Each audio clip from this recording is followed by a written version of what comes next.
been warning you, do not make this America's war. And this is my problem with conflict in this region in the Middle East. This civilization has been at war with itself for the last 3,000 years, with religion always in the top two reasons for every conflict. The recent military attacks on our U.S. military bases in Iraq and Syria just recently, like in the last few hours, are a distinct escalation against the United States. I told you these people feel the same way about us as they do about Israel. It was just a matter of time. I'm saying this to all our elected officials right now. You ask, why would they do something like this? Well, because these people are uneducated, unintelligent fanatics who are willing to die to inflict the most damage wherever and whenever the opportunity presents itself. The average person carrying out these acts has no plan beyond what they're told. But there is a plan coming from the very people that this administration refuses to implicate: Iran. You want to know how I know? Because today, Iranian-backed Houthi militants fired 2 to 3 missiles in the direction of an American warship that were just shot down. Two things. First, that was really stupid of them to do. And second, Americans have been very reluctant to get involved in this foreign conflict. They just have, myself included. But let me tell you, when you start firing rockets at our people and our bases, the surge of American support, including our representatives, to go and kill these people in every country they exist in, will rock the Middle East.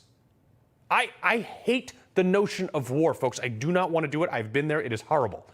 But do not confuse my reluctance with my country's ability to turn your region into Lake America.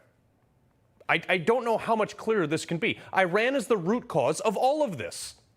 They have been at war with us since they took our hostages in 1979. We haven't been at war with them, and we've just been unwilling to admit it, but they have been at war with us. They have backed weapons that killed U.S. service members, including some of my friends in Iraq. The individual acts of terror across the world, they backed that. These people have been emboldened, though, by the lack of U.S. strength over the last 3 years. If Joe Biden can find some strength, please, I will stand behind him wholeheartedly. But he needs to wake up and realize what our greatest threat is right now.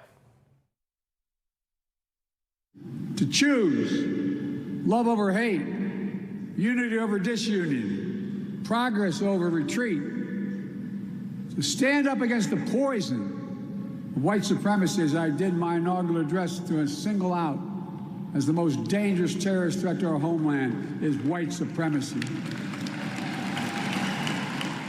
It's just not. It's not white supremacy. White supremacists are not firing rockets at our Navy ships. They're not flying drones into our foreign military bases. White supremacists are not making threats on the homeland that forces Manhattan to call in all 36,000 New York police officers into action.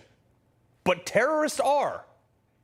There are much bigger issues facing our country right now, Joe. And again, if you can just realize it, I will stand behind you on it. I think you're wrong on pretty much everything else, but I will back you on this. You need to make sure that Iran understands, if they continue this crusade, they have to believe that America could turn their entire country into a 6-foot-thick sheet of glass. And when Trump gets back into office, he'll probably bring in the largest oil rig he can find and drill right through it and milk you dry. We need to send this message now. If you fund terrorism, if you attack our allies, and especially if you attack our bases, our troops, and our assets, the last thing you will see is the fin correcting the trajectory on a 500-pound J-dam.